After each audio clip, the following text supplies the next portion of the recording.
And it's Tuesday, as usual. Joining us now is In Focus Health correspondent Lenore Mudu with a story about healthcare in the Congo. Lenore? Yes, today it's all about traditional medicine.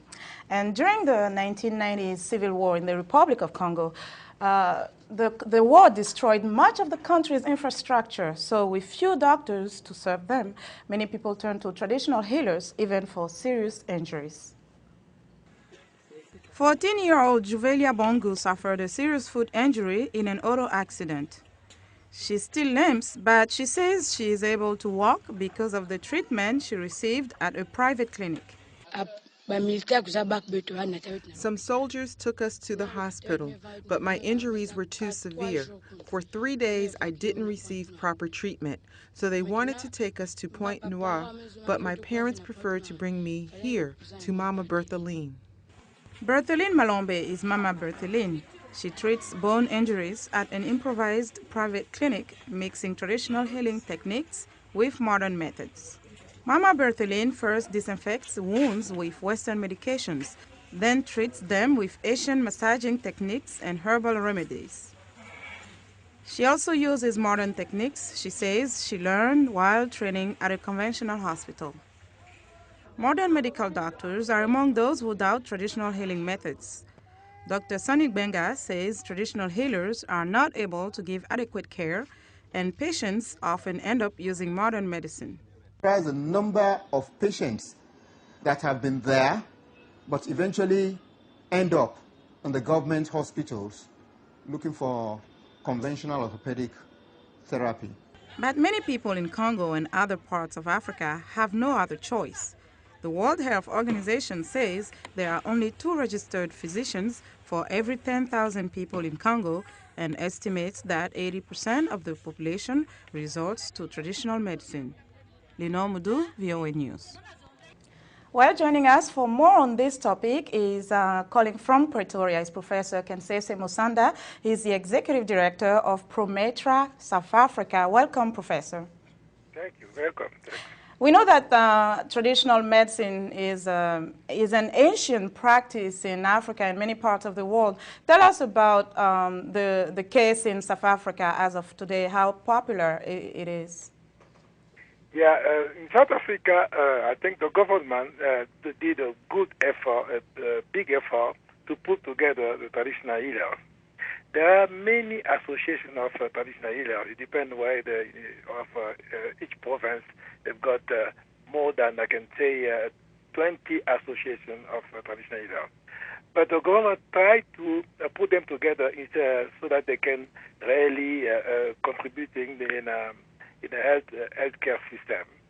And why do you think that traditional medicine is so popular in Africa specifically? Would you say it's about accessibility, cost, or just the fact that it's part of the culture in general?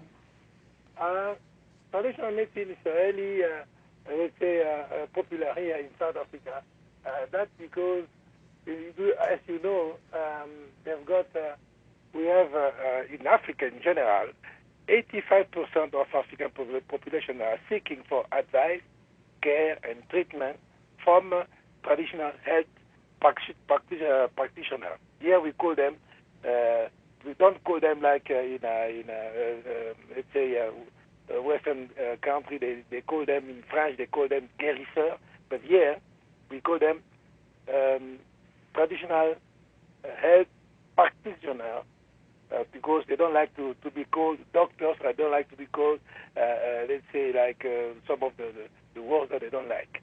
So what I'm saying that most of the majority of African population are seeking advice and care from them.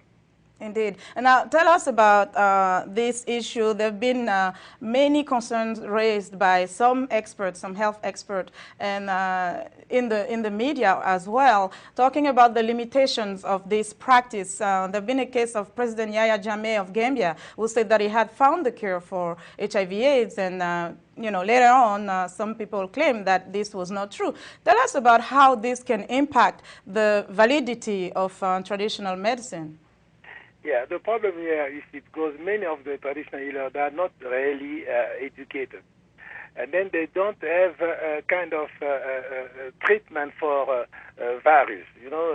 They have a treatment for opportunistic infections against, let's say, diarrhea, things like that, but they don't have really a cure for HIV. But because it's a problem, HIV, people they just try to say that they've got. But now in South Africa, many traditional healers, they know that they don't have a cure for that. And they don't pretend that they've got the cure for that. So how do you address the issue when someone who has HIV comes and seek your help?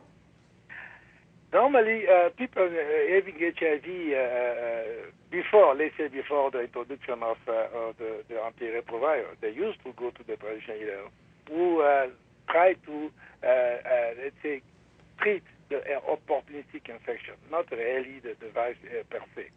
So now, because we are trying to educate the traditional healer here in South Africa to know exactly what are the symptoms of HIV, for instance, the symptom of many some of the disease. They are learning. They are really prone to learn now more about HIV in a scientific way. It was not easy to make them understand exactly that they have to work with us. They have to work with scientists. They have to understand what's going on one disease. So very quickly, 10 seconds, do you think there should be a partnership then between traditional and modern medicine in addressing the issue of HIV? Yes. Now in KwaZulu-Natal, the region south of Africa, South Africa, they've got a big issue there. The University of KwaZulu-Natal is trying now to put together the traditional healer over there. Okay. Together. They're having training, and then now they understand that they have to work. Great. Yeah. Unfortunately, that's all the time we have. Thank you so much for joining us, Professor Musanda. Okay. All right, and that was Yeah, that's the great. topic today. It's good to know that there is and there are alternatives. Yeah. So, for more information on this stories, go to voanews.com.